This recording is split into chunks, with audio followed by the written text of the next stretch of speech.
मुख्यमंत्री पुष्कर सिंह धामी ने मुख्य सेवक सदन में उत्तराखंड हथकरघा एवं हस्तशिल्प विकास परिषद द्वारा आयोजित 12वें राष्ट्रीय हथकरघा दिवस समारोह में प्रतिभाग किया। इस अवसर पर उन्होंने बिच्छू घास नेटल फाइबर से निर्मित पारंपरिक वस्त्र खरीदकर स्थानीय उत्पादों और शिल्पकारों की प्रोत्साहन किया और उन्हें उत्कृष्ट बुनकरों और हस्तशिल्प कारीगरों को सम्मानित किया।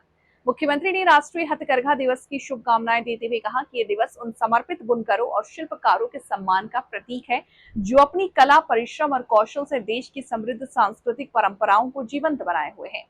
उन्होंने कहा कि उत्तराखंड के कारीगर केवल वस्त्र या उत्पाद नहीं बनाते, बल्कि उनमें प्रदेश की संस्कृति, लोक जीवन और परंपराओं की आत्मा भी समाहित होती है। उन्होंने कहा कि उत्तराखंड की बुनाई और हस्तशिल्प परंपरा अपनी विशिष्टता, गुणवत्ता, विविधता के कारण देश विदेश में पहचान बना रही है। हर्षिल की ऊनी शॉल, अल्मोड़ा के ट्वीड, छिनका की पंखी, रंगवाली बिछोड़ा, रिंगाल शिल्प तथा बिच्छू घास से बना उत्पाद राज्य की समृद्ध लोक विरासत का प्रतीक है। इन पारंपरिक उत्पादों की मांग अंतर्राष्ट्रीय स्तर पर भी लगातार बढ़ रही है। भरत चौधरी जी, कैंट विधानसभा की लोकप्रिय विधायक आदरणीय सविता कपूर जी, उपाध्यक्ष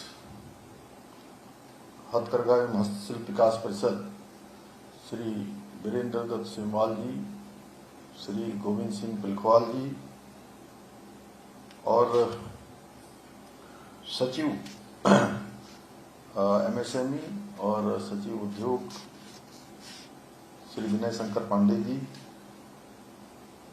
इसके सदस्य श्री इंदर सिंह बिष्ट जी, सुशील रावत जी, शांतनु बिष्ट जी, हमारे मीडिया सलाहकार समिति के चेयरमैन प्रोफेसर गोविंद सिंह जी, सूचना महानिदेशक श्री बंशीधर तिवारी जी और यहाँ पर उपस्थित हमारे अन्य सभी विभाग के सभी अधिकारीगण, सभी कार्मिक और प्रदेश के विभिन्न विभिन्न क्षेत्रों से, सीमांत क्षेत्रों से आए हुए सभी हमारी बड़ी संख्या में हमारी उपस्थित मातृशक्ति, हमारी बहनें और अब तो जो भी कार्यक्रम होता है उसमें रेशियो जो है 70-30 अक्सर रहता है, लेकिन अब मैं यहाँ देख रहा हूँ यहाँ तो 90-10 है।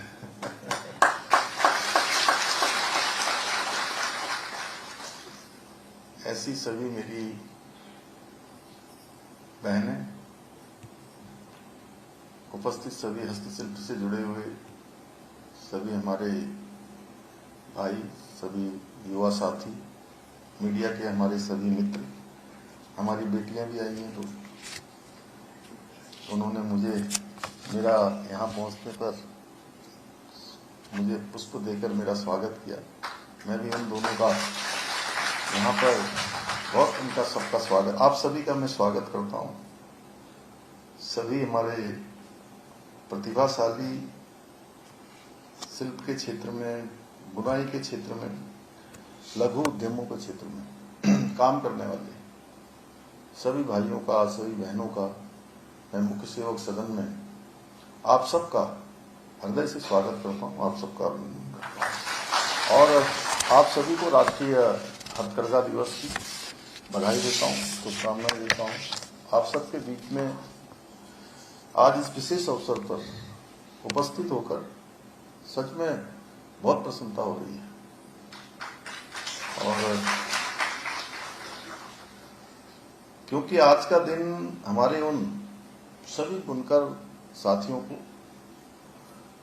ये समर्पित दिन, उनके सम्मान का दिन है जो अपने अथक परिश्रम से, अपनी जीवटता से और कठिन परिस्थितियों में, देख रहा था कि अभी वहां पर जो जब लास्ट में जिसके बारे में अभी बता रहे थे हमारे चौधरी जी कि किस प्रकार से वो जंगल से जो है उसकी छालों को निकाल के लाए हैं और उसमें से फिर बुनाई का मटेरियल निकाल रहे हैं, बुनाई का सामान निकाल रहे हैं और ये बहुत ही विशिष्ट कौशल है जो हमारी समृद्ध जो सांस्कृतिक धरोहर है उसको जीवंत बनाए रखने के लिए आप सब बहुत महत्वपूर्ण कार्य कर रहे हैं। इसकी जितनी प्रशंसा की जाए उतनी कम है। आप सभी हमारे पारंपरिक शिल्प और लोक विरासत के जो पीढ़ी दर पीढ़ी चली आ रही है और हमारे पूर्वजों ने जो हमारे लिए विरासत में हमको सौंपा है, जो पूर्वज करते थे पीढ़ी दर पीढ़ी बढ़ा। हालांकि वो समय बहुत अभाव का समय था, परेशानियों का समय था, कष्टों का समय था, लेकिन फिर भी ये हमारी कला बहुत जीवंत थी, बहुत सजीव थी, जिसको आज पूरी देश और दुनिया मान रही है। आप सबने अपने परिश्रम और हुनर के माध्यम से न केवल हमारी इस अमूल्य धरोहर को नई पीढ़ी तक पहुंचाने का आप सब काम कर रहे हैं, बल्कि आज देश और दुनिया में भी इसको एक बहुत नई पहचान आप सबके माध्यम से आज मिल रही है। नई पहचान दिलाने के आप बहुत बड़े ध्वजवाहक हैं। मैं पहुंचता, आप पहचान दिला रहे हैं। मुझे प्रसन्नता है कि आप सबके बीच में आज मुझे सीधे आप सबसे यहाँ पर मिलने का अवसर भी मिला। बाहर हमने प्रदर्शनी भी देखी और एक बिच्छू घास का बना हुआ आज मैंने शॉल भी जो है वहां पर खरीदा, क्योंकि हमारे प्रधानमंत्री जी ने सभी से आह्वान किया कि आज इस हस्तकरघा दिवस पर सभी को कुछ न कुछ खरीदना है।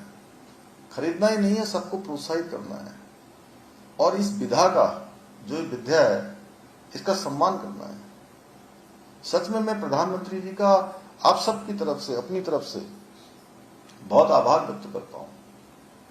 प्रधानमंत्री जी ने देखिए हर वर्ग के लिए कुछ न कुछ काम किया है।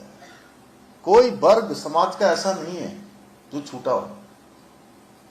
बेटियों के लिए अलग काम है, महिलाओं के लिए अलग काम है, किसानों के लिए अलग काम है, खिलाड़ियों के लिए अलग काम है, वैज्ञानिकों के लिए अलग काम है, चिकित्सा के क्षेत्र में काम करने वालों के लिए अलग काम है। एक एक दिन सबका निर्धारित किया। कभी स्वच्छ भारत अभियान शुरू किया, कभी बेटी बचाओ बेटी पढ़ाओ अभियान शुरू किया और हथकरघा दिवस